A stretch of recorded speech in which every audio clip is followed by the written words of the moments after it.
Welcome back to my channel Rudy Konsultan, channel yang membahas tentang informasi perpajakan dan tutorial tentang aplikasi perpajakan. Hai Sobat Pajak, gimana kabar Sobat Pajak hari ini? Semoga Sobat Pajak dalam keadaan sehat dan dijauhkan dari wabah COVID-19.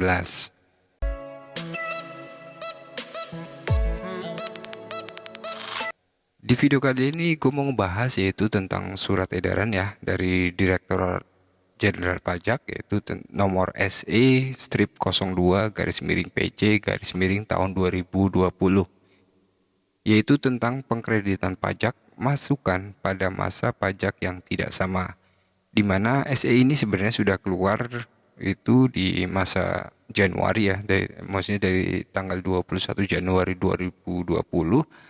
Tapi di sini untuk tentang pengkreditan pajaknya itu sendiri adalah eh, pengkreditan pajak masukan yang pada masa pajak yang tidak sama itu ada di e-faktur 3.0 ya, yang kemarin baru resmi launching di tanggal 1 Oktober tahun 2020, di mana di e-faktur 3.0 itu sendiri kan ada menu baru ya, menu propolated data. Jadi ada berapa sobat pajak yang inbox ke saya, yaitu ketika pada saat mengakses propolated data terus kemudian faktur pajak masukan, di mana di situ jika ada faktur pajak masukan yang kita tidak mau kreditkan di bulan yang sama, terus kemudian apakah nanti di bulan berikutnya nanti akan tetap muncul atau bagaimana. Oke, di sini saya akan bahas yaitu tentang SE strip 02 garis miring PJ tahun 2020 ya.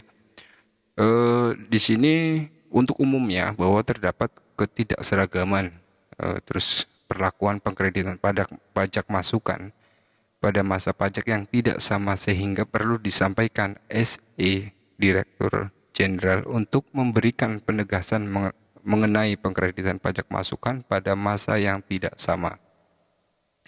Dengan maksud dan tujuan, yaitu maksudnya surat edaran ini dimaksudkan untuk memberikan keseragaman pemahaman atas perlakuan pengkreditan pajak masukan pada masa pajak yang tidak sama sebagaimana dimaksud dengan dalam pasal 9 ayat 9 Undang-Undang Nomor 8 Tahun 1983, yaitu tentang pajak pertambahan nilai barang dan jasa dan pajak penjualan atas barang mewah, sebagaimana telah beberapa kali diubah dalam Undang-Undang Nomor 42 Tahun 2009.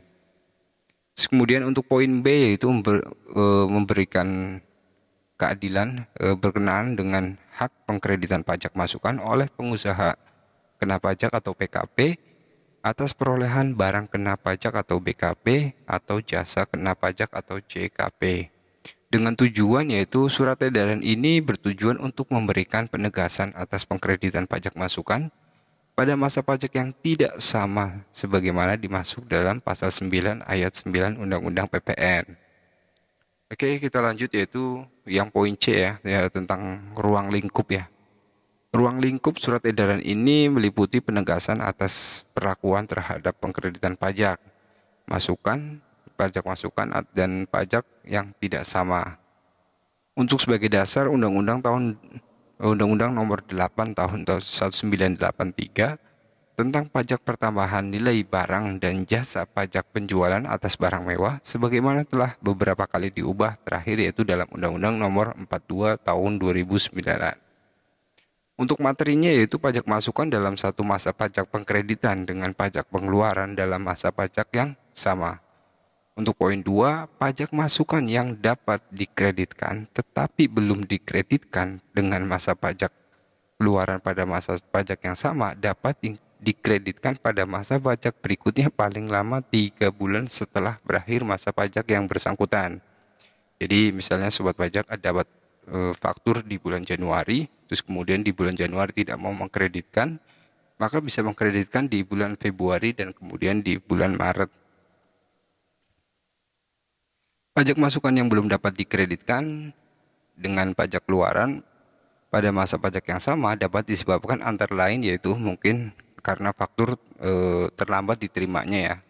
Jadi Sebenarnya kalau terlambat diterimanya pada saat approval, sebenarnya nantinya di populate data pun muncul, cuman kadang-kadang kan kita oh ya udah mungkin status lebih bayarnya sudah terlalu besar, atau mungkin mau posisi kurang bayar sehingga faktur pajak tersebut kita kreditkan di masa pajak berikutnya. Jadi itu opsi aja sih. Jadi sobat pajak bisa memilah dari menu populate data ya. Jadi setelah populate data, terus kemudian di situ pada saat kita pilih salah satunya kan antara mau dikreditkan atau enggak, mungkin sobat pajak perlu checklist ya jika memang yang mau dikreditkan, terus kemudian yang tidak mau dikreditkan atau untuk di-keep untuk bulan berikutnya, sobat pajak tidak perlu di checklist, biarkan saja nanti di bulan berikutnya dia akan otomatis muncul.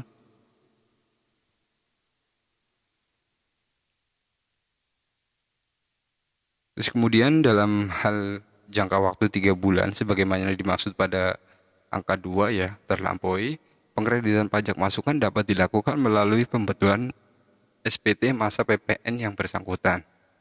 Oke, jadi misalnya sobat pajak katakanlah sudah melampaui dari 3 bulan yang seperti saya asumsikan tadi, misalnya sobat pajak mendapatkan faktur di bulan Januari, terus kemudian Februari misalnya faktur tersebut belum didapatkan, terus kemudian Maret juga belum, ternyata misalnya dapatnya di bulan Juni, sobat pajak bisa melakukan pembetulan di bulan 3 bulan yang bersangkutan, katakanlah mau di bulan yang sama juga nggak apa-apa, terus kemudian mau di bulan Februari juga nggak apa-apa, atau di bulan Maret juga nggak apa-apa. Terus kemudian nanti sisa misalnya ada kelebihan bayarnya, sobat pajak bisa langsung dikompensasikan ke masa, katakanlah di masa Juli atau Agustus gitu. Sobat pajak bisa kompensasikan ke sana dengan catatan dikompensasikan, sobat pajak memilih dikompensasikan ke masa pajak ya. Jadi tidak dikompensasikan ke bulan berikutnya, tapi dikompensasikan ke masa pajak. Tinggal sobat pajak isi bulan dan tahunnya. Terus kemudian lanjut yaitu pengkreditan pajak masukan sebagaimana dimaksud dengan angka 1 dan 2 juga berlaku terhadap pajak masukan yang tercantum dalam dokumen tertentu yang kedudukannya dibersamakan dengan faktur pajak sebagaimana dimaksud pasal 13 ayat 6 Undang-Undang PPN dalam peraturan Direktorat Jenderal Pajak yang mengatur mengenai dokumen tertentu atau kedudukan persamaan dengan faktur pajak. Terus kemudian untuk poin 5 yaitu pengkreditan pajak masukan sebagaimana dimaksud angka 1, 2, dan angka 4 hanya dapat dilakukan dalam hal, jadi ada ketentuannya ya di angka 1, angka 2, terus kemudian angka 4. Pajak masukan yang bersangkutan dalam pajak masukan yang bersangkutan belum dibebankan sebagai biaya atau tidak ditambahkan atau dikapitalisasikan dalam harga perolehan BKP atau JKP yang bersangkutan. Jadi pastikan dulu pada saat sudah masuk ke faktur pajak masukan belum dikapitalisasikan atau belum dibebankan ya.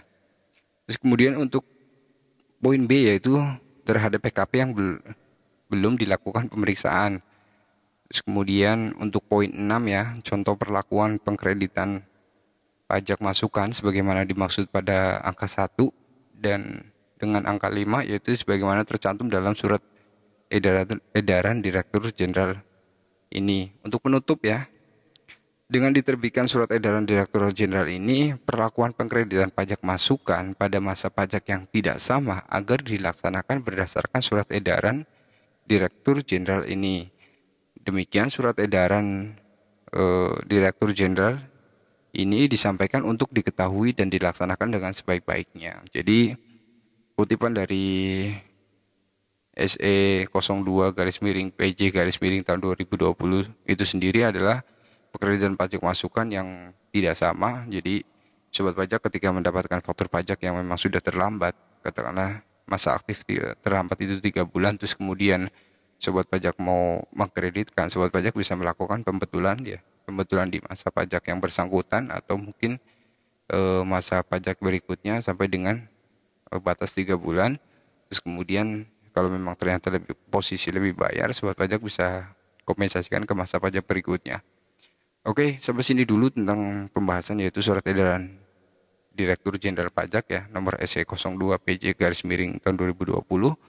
Untuk sobat pajak yang suka dengan video ini, jangan lupa kasih jempol ke atas. Sobat pajak yang belum klik tombol subscribe, silakan klik tombol subscribe di bawah ini. Bantu channel kami agar channel kami semakin berkembang kembali.